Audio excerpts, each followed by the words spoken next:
महाभारत युद्ध के 10 रहस्यमय व्यक्ति। महाभारत में कई घटना, संबंध और ज्ञान विज्ञान के रहस्य छिपे हुए हैं। महाभारत का हर पात्र जीवंत है, चाहे वह कौरव, पांडव, कर्ण और कृष्ण हो या धृष्टद्युम्न, शल्य, शिखंडी और कृपाचार्य हो। महाभारत सिर्फ योद्धाओं की गाथाओं तक सीमित नहीं है। महाभारत से जुड़े शाप, वचन और आशीर्वाद में भी रहस्य छिपे हैं, क्योंकि महाभारत का हर व्यक्ति रहस्यमय था।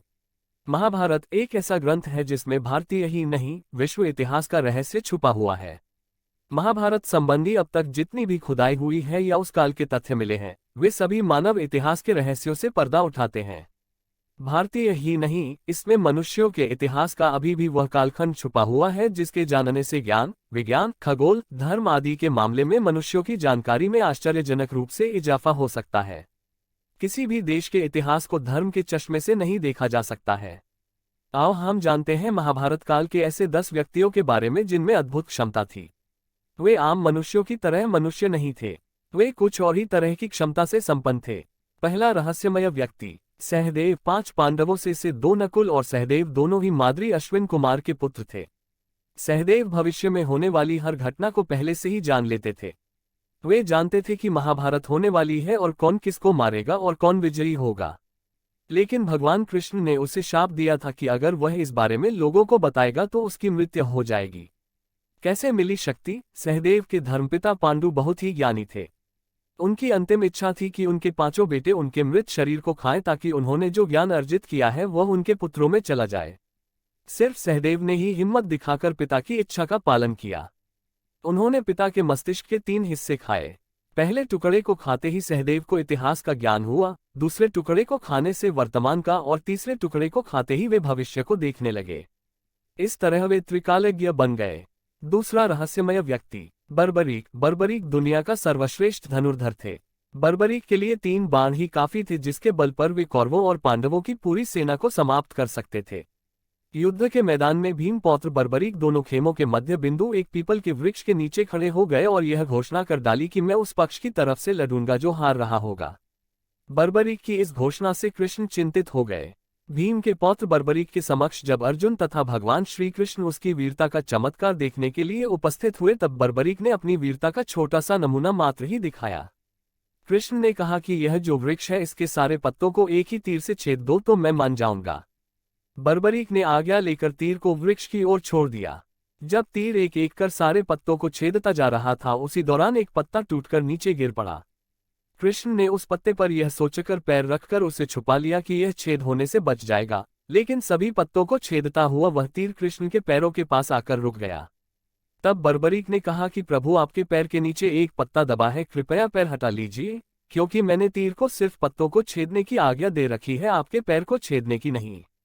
उसके इस चमत्कार को देखकर कृष्ण चिंतित हो गए। भगवान श्री कृष्ण ये बात जानते थे कि बर्बरीक प्रतिज्ञावश हारने वाले का साथ देगा।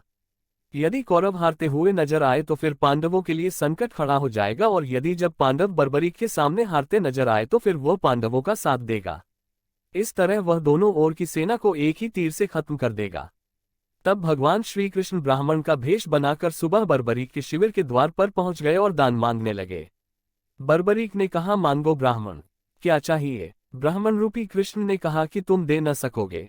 लेकिन बर्बरीक कृष्ण के जाल में फंस गए और कृष्ण ने उससे उसका शीश मांग लिया। बर्बरीक द्वारा अपने पितामह पांडवों की विजय हेतु स्वेच्छा के साथ शीशदान कर दिया गया।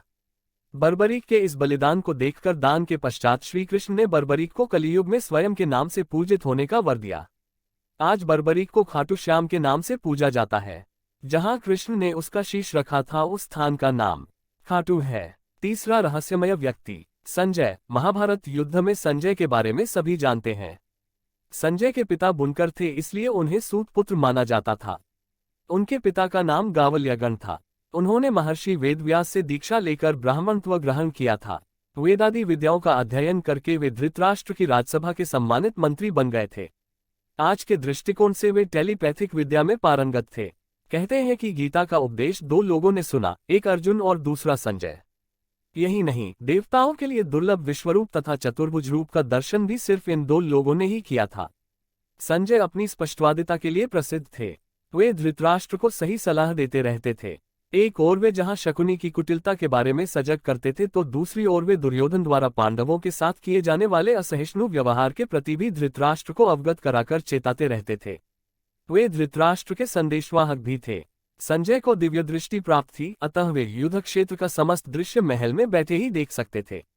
नेत्रहीन धृतराष्ट्र ने महाभारत युद्ध का प्रत्येक अंश उनकी वाणी से सुना। धृतराष्ट्र को युद्ध का सजीव वर्णन सुनाने के लिए ही व्यास मुनि ने संजय को दिव्य दृष्टि प्रदान की थी। महाभारत युद्ध के पश्चात अनेक वर्षों तक संजय युधिष्ठिर के राज्य में रहे। इसके पश्चात धृतराष्ट्र, गांधारी और कुंती के साथ उन्होंने भी संन्यास ले लिया था। बाद में धृतराष्ट्र की मृत्यु के बाद वे हिमालय चले गए, जहां से वे फिर कभी नहीं लौटे। चौथा व्यक्ति अश्वत्थामा। गुरु द्रोणाचार्य के पुत्र अश्वत्थामा हर विद्या में पारंगत थे। वे चाहते तो पहले दिन ही युद्ध का अंत कर सकते थे, लेकिन कृष्ण ने ऐसा कभी होने नहीं दिया। कृष्ण ये जानते थे कि पिता पुत्र की जोड़ी मिलकर ही युद्ध को समाप्त कर सकती है। विज्ञान यह नहीं मानता कि कोई व्यक्ति हजारों वर्षों तक जीवित रह सकता है। ज्यादा से ज्यादा 150 वर्ष तक जीवित रहा जा सकता है, वह भी इस शर्त पर कि आबोहवा और खानपान अच्छा हो तो। तब ऐसे में कैसे माना जा सकता है कि अश्वत्थामा जीवित होंगे? लेकिन ये सत्य है कि अश्वत्थामा आज भी जीवित है। क्यों जीवित है अश्वत्थामा? महाभारत के युद्ध में अश्वत्थामा ने ब्रह्मास्त्र छोड़ दिया था, जिसके चलते लाखों लोग मारे गए थे। अश्वत्थामा के इस कृत्य से कृष्ण क्रोधित हो गए थे और उन्होंने अश्वत्थामा को शाप दिया था कि तू इतने वधों का पाप धोता हुआ 3000 वर्ष तक निर्जन स्थानों में भटकेगा। तेरे शरीर से सदैव रक्त की दुर्गंध निःसृत होती रहेगी। तू अनेक रोगों से पीड़ित रहेगा। व्यास ने श्री कृष्ण के वचनों का अनुमोदन किया। कहते हैं कि अश्वत्थामा इस शाप के बाद रेगिस्तानी इलाके में चला गया था और वहां रहने लगा था। कुछ लोग मानते हैं कि वह अरब चला गया था। उत्तर प्रदेश में प्रचलित मान्यता अनुसार अरब जाकर में उसने कृष्ण और पांडवों के धर्म को नष्ट करने की प्रतिज्ञा ली थी। पांचवा व्यक्ति कवच कुंडलधारी कर्ण। कर्ण से यदि कवच कुंडल नहीं हथियाए होते, यदि कर्ण इंद्र द्वारा दिए गए अपने अमोघ अस्त्र का प्रयोग घटोत्कच पर न करते हुए अर्जुन पर करता तो आज भारत का इतिहास और धर्म कुछ और होता। भगवान कृष्ण ये भली भांति जानते थे कि जब तक कर्ण के पास उसका कवच और कुंडल है, तब तक उसे कोई नहीं मार सकता। ऐसे में अर्जुन की सुरक्षा की कोई गारंटी नहीं। उधर देवराज इंद्र भी चिंतित थे, क्योंकि अर्जुन उनका पुत्र था। भगवान कृष्ण और देवराज इंद्र दोनों जानते थे कि जब तक कर्ण के पास पैदाइशी कवच और कुंडल हैं, वह युद्ध में अजेय रहेगा। तब कृष्ण ने देवराज इंद्र को एक उपाय बताया और फिर देवराज इंद्र एक ब्राह्मण के वेश में पहुंच गए कर्ण के द्वार। देवराज भी सभी के साथ लाइन में खड़े हो गए। कर्ण सभी को कुछ न कुछ दान देते जा रहे थे। बाद में जब देवराज का नंबर आया तो दानी कर्ण ने पूछा, विप्रवर आज्ञा कीजिए, किस वस्तु की अभिलाषा लेकर आए हैं? विप्र बने इंद्र ने कहा, हे महाराज, मैं बहुत दूर से आपकी प्रसिद्धि सुनकर आया हूँ। कहते हैं कि आप जैसा दानी तो इस धरा पर दूसरा कोई नहीं है। तो मुझे आशा ही नहीं विश्वास है कि मेरी इच्छित वस्तु तो मुझे अवश्य आप देंगे ही। फिर भी मन में कोई शंका न रहे, इसलिए आप संकल्प कर ले, तभी मैं आपसे मांगूंगा, अन्यथा आप कहें तो मैं खाली हाथ चला जाता हूँ। तब ब्राह्मण के भेष में इंद्र ने और भी विनम्रतापूर्वक कहा, नहीं नहीं राजन, आपके प्राण की कामना हम नहीं करते। बस हमें इच्छित वस्तु मिल जाए तो हमें आत्मशांति मिले। पहले आप प्रण कर ले तो ही मैं आपसे दान मांगूं। कर्ण ने तैश में आकर जल हाथ में लेकर कहा, हम प्रण करते हैं विप्रवर, अब तुरंत मांगिए। तब क्षद्म इंद्र ने कहा, राजन, आपके शरीर के कवच और कुंडल हमें दान स्वरूप चाहिए। एक पल के लिए सन्नाटा छा गया। कर्ण ने इंद्र की आंखों में झांका और फिर दानवीर कर्ण ने बिना एक क्षण भी गंवाए अपने कवच और कुंडल अपने शरीर से खंजर की सहायता से अलग किए और ब्राह्मण को सौंप दिए। इंद्र ने तुरंत वहां से दौड़ ही लगा दी और दूर खड़े रथ पर सवार होकर भाग गए, इसलिए कि कहीं उनका राज खुलने के बाद कर्ण बदल न जाए। कुछ मील जाकर इंद्र का रथ नीचे उतरकर भूमि में धंस गया। तभी आकाशवाणी हुई, देवराज इंद्र, तुमने बड़ा पाप किया है। अपने पुत्र अर्जुन की जान बचाने के लिए तूने छलपूर्वक कर्ण की जान खतरे में डाल दी है। अब ये रथ यहीं धंसा रहेगा और तू भी यहीं धंस जाएगा। तब इंद्र ने आकाशवाणी से पूछा, इससे बचने का उपाय क्या है? तब आकाशवाणी ने कहा, अब तुम्हें दान दी गई वस्तु के बदले में बराबरी की कोई वस्तु देना होगी। इंद्र क्या करते, उन्होंने यह मंजूर कर लिया। तब वे फिर से कर्ण के पास गए, लेकिन इस बार ब्राह्मण के वेश में नहीं। कर्ण ने उन्हें आता देखकर कहा, देवराज आदेश करिए, और क्या चाहिए? इंद्र ने झेपते हुए कहा, हे दानवीर कर्ण, अब मैं याचक नहीं हूं बल्कि आपको कुछ देना चाहता हूं। कवच कुंडल को छोड़कर मांग लीजिए, आपको जो कुछ भी मांगना हो। कर्ण ने कहा, देवराज, मैंने आज तक कभी किसी से कुछ नहीं मांगा और न ही मुझे कुछ चाहिए। कर्ण सिर्फ दान देना जानता है, लेना नहीं। तब इंद्र ने विनम्रतापूर्वक कहा, महाराज कर्ण, आपको कुछ तो मांगना ही पड़ेगा, अन्यथा मेरा रथ और मैं यहाँ से नहीं जा सकता हूँ। आप कुछ मांगेंगे तो मुझ पर बड़ी कृपा होगी। आप जो भी मांगेंगे मैं देने को तैयार हूँ। कर्ण ने कहा, देवराज, आप कितना ही प्रयत्न कीजिए, लेकिन मैं सिर्फ दान देना जानता हूँ, लेना नहीं। मैंने जीवन में कभी कोई दान नहीं लिया। तब लाचार इंद्र ने कहा, मैं यह वज्ररूपी शक्ति आपको बदले में देकर जा रहा हूँ। तुम इसको जिसके ऊपर भी चला दोगे वो बच नहीं पाएगा। भले ही साक्षात काल के ऊपर ही चला देना, लेकिन इसका प्रयोग सिर्फ एक बार ही कर पाओगे। कर्ण कुछ कहते उसके पहले ही देवराज वह वज्र शक्ति वहां रखकर तुरंत भाग लिए। कर्ण के आवाज देने पर भी वे रुके नहीं। बाद में कर्ण को उस वज्र शक्ति को अपने पास मजबूरन रखना पड़ा। लेकिन जैसे ही दुर्योधन को मालूम पड़ा कि कर्ण ने अपने कवच कुंडल दान में दे दिए हैं, तो दुर्योधन को तो चक्कर ही आ गए। उसको हस्तिनापुर का राज्य हाथ से जाता लगने लगा। लेकिन जब उसने सुना कि उसके बदले वज्र शक्ति मिल गई है तो फिर से उसकी जान में जान आई। अब इसे भी कर्ण की गलती नहीं मान सकते, यह उसकी मजबूरी थी। लेकिन उसने यहाँ गलती यह की कि वह इंद्र से कुछ मांग ही लेता। नहीं मांगने की गलती तो गलती ही है। अरे, वज्र शक्ति को 3 बार प्रयोग करने की इच्छा ही व्यक्त कर देता। छठा व्यक्ति भीम। कुंती वायु के पुत्र थे भीम, अर्थात पवन पुत्र भीम। भीम में 1000 हाथियों का बल था। युद्ध में भीम से ज्यादा शक्तिशाली उनका पुत्र घटोत्कच ही था। घटोत्कच का पुत्र बर्बरीक था। उन्होंने एक बार अपनी भुजाओं से नर्मदा नदी का प्रवाह रोक दिया था। युद्ध में भीम से ज्यादा शक्तिशाली सिर्फ उनका पुत्र ही था। लेकिन भीम में ये 1000 हाथियों वाला बल कहाँ से और कैसे आया? ये सभी जानते हैं कि गांधारी का बड़ा पुत्र दुर्योधन और गांधारी का भाई शकुनी कुंती के पुत्रों को मारने के लिए नई नई योजनाएं बनाते थे। इसी योजना के तहत एक बार दुष्ट दुर्योधन ने धोखे से भीम को विष पिलाकर उसे गंगा नदी में फेंक दिया। मूर्छित अवस्था में भीम बहते हुए नागों के लोग पहुंच गए। वहां विषैले नागों ने उन्हें खूब डंसा, जिससे भीम के शरीर का जहर कम होने लगा, यानी जहर से जहर की काट होने लगी। जब भीम की मूर्छा टूटी तब उन्होंने नागों को मारना शुरू कर दिया। ये खबर नागराज वासुकी के पास पहुंची, तब वे स्वयं भीम के पास आए। वासुकी के साथी आर्यक नाग ने भीम को पहचान लिया। आर्यक नाग भीम के नाना थे। भीम ने उन्हें अपने गंगा में धोखे से बहा देने का किस्सा सुनाया। ये सुनकर आर्यक नाग ने भीम को 1000 हाथियों का बल प्रदान करने वाले कुंडों का रस पिलाया, जिससे भीम और भी शक्तिशाली हो गए। 7वां व्यक्ति घटोत्कच। माना जाता है कि कद काठी के हिसाब से भीम पुत्र घटोत्कच इतना विशालकाय था कि वह लात मारकर रथ को कई फुट पीछे फेंक देता था और सैनिकों तो वह अपने पैरों तले कुचल देता था। भीम की असुर पत्नी हिडिंबा से घटोत्कच का जन्म हुआ था। भीम पुत्र घटोत्कच का कंकाल मिला।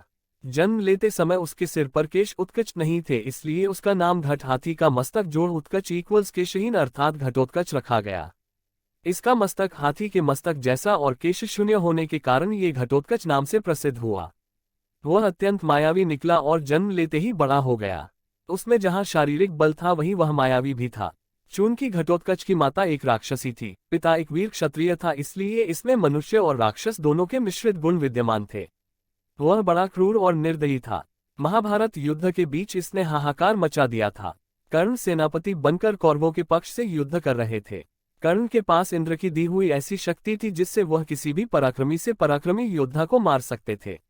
वह शक्ति कभी खाली जा ही नहीं सकती थी। कर्ण इस शक्ति से अर्जुन को मारना चाहते थे। श्री कृष्ण ये जानते थे, इसी कारण उन्होंने घटोत्कच को रणभूमि में उतारा। इस राक्षस ने आकाश से अग्नि और अनेक प्रकार के अस्त्र शस्त्र बरसाना आरंभ कर दिया, जिससे कौरव सेना में हाहाकार मच उठा। दुर्योधन ने घबराकर कर्ण से इसे मारने के लिए कहा। कर्ण भी इसकी मार से घबरा गए थे। उसने अपनी आंखों से देखा कि इस तरह तो कुछ ही देर में सारी कौरव सेना नष्ट हो जाएगी। तब लाचार होकर उसने घटोत्कच पर उस अमोघ शक्ति का प्रयोग किया। अतः घटोत्कच क्षण भर में ही निर्जीव होकर पृथ्वी पर गिर पड़ा। पांडवों को उसकी मृत्यु से दुख हुआ था, लेकिन श्री कृष्ण ने सारी चाल उनको समझाकर उन्हें संतुष्ट कर दिया। 8वां व्यक्ति भीष्म। शांतनु गंगा के पुत्र भीष्म का नाम देवव्रत था। उनको इच्छा मृत्यु का वरदान प्राप्त था। भीष्म पितामह के 16 रहस्य जानिए। भीष्म के शरशैया पर लेटने की खबर फैलने पर कौरवों की सेना में हाहाकार मच जाता है। दोनों दलों के सैनिक और सेनापति युद्ध करना छोड़कर भीष्म के पास एकत्र हो जाते हैं। दोनों दलों के राजाओं से भीष्म कहते हैं, राजन्यगण, मेरा सिर नीचे लटक रहा है। मुझे उपयुक्त तकिया चाहिए। उनके एक आदेश पर तमाम राजा और योद्धा मूल्यवान और तरह तरह के तकिए ले आते हैं, किंतु भीष्म उनमें से एक को भी न लेकर मुस्कुराकर कहते हैं कि ये तकिए इस वीर शैया के काम में आने योग्य नहीं है राजन। फिर वे अर्जुन की ओर देखकर कहते हैं, बेटा तुम तो क्षत्रिय धर्म के विद्वान हो, क्या तुम मुझे उपयुक्त तकिया दे सकते हो? आज्ञा पाते ही अर्जुन ने आंखों में आंसू लिए उनको अभिवादन कर भीष्म को बड़ी तेजी से ऐसे 3 बाण मारे जो उनके ललाट को छेदते हुए पृथ्वी में जा लगे। बस इस तरह सिर को सिरहाना मिल जाता है। इन बाणों का आधार मिल जाने से सिर के लटकते रहने की पीड़ा जाती रही। 9वां व्यक्ति दुर्योधन। दुर्योधन का शरीर वज्र के समान कठोर था, जिसे किसी धनुष या अन्य किसी हथियार से छेदा नहीं जा सकता था। लेकिन उसकी जांघ के प्राकृतिक रूप से होने के कारण भीम ने उसकी जांघ पर वार कर उसके शरीर के 2 फाड़ कर दिए थे। दुर्योधन का ये वज्र समान शरीर उनकी माता गांधारी के देखने के कारण बना था। माता ने उन्हें पुनर्तः नग्न होकर उनके समक्ष आने को कहा था, लेकिन कृष्ण द्वारा उनकी बुद्धि को मोड़ देने के कारण वे अपने गुप्तांगों को छुपाकर माता के समक्ष गए थे, इसलिए उनका उतना हिस्सा कमजोर रह गया था। 10वां रहस्यमय व्यक्ति कृष्ण। सब पर भारी कृष्ण मुरारी। भगवान कृष्ण 16 कलाओं में माहिर थे। वे जितने मायावी थे उतने ही मानवीय। उनके रहस्यमय व्यक्तित्व को तो बड़े बड़े योग और तपस्वी भी समझ पाए। एक तरफ अपने दरिद्र मित्र सुदामा के चरण पखारते हैं तो दूसरी ओर अपनी बुआ के बेटे शिशुपाल का वध भी कर देते हैं। उनके रहस्यमय व्यक्तित्व का सबसे बड़ा उदाहरण यह है कि अर्जुन ने सूर्यास्त से पूर्व जयद्रथ के वध की शपथ ली थी और कहा था कि यदि मैं उसे सूर्यास्त के पूर्व नहीं मार पाया तो अग्निचिता पर लेट जाऊंगा। कृष्ण ने अर्जुन को इसके लिए प्रोत्साहित भी किया था, क्योंकि कृष्ण ये जानते थे कि आज सूर्य ग्रहण है और सूर्य कुछ देर के लिए नहीं दिखेगा। हुआ यही, अर्जुन ने चिता तैयार कर ली, तब जयद्रथ भी ये देखने आया और तुरंत ही उसी वक्त सूर्य पुनः निकल आया। कृष्ण के इशारे पर पल भर में ही अर्जुन ने जयद्रथ का सिर अलग कर दिया। कृष्ण को ईश्वर मानना अनुचित है, किंतु इस धरती पर उनसे बड़ा कोई ईश्वर तुल्य नहीं है, इसीलिए उन्हें पूर्ण अवतार कहा गया है। कृष्ण ही गुरु और सखा है, कृष्ण ही भगवान है, अन्य कोई भगवान नहीं। कृष्ण है राजनीति, धर्म, दर्शन और योग का पूर्ण वक्तव्य। कृष्ण को जानना और उन्हीं की भक्ति करना ही हिंदुत्व का भक्ति मार्ग है।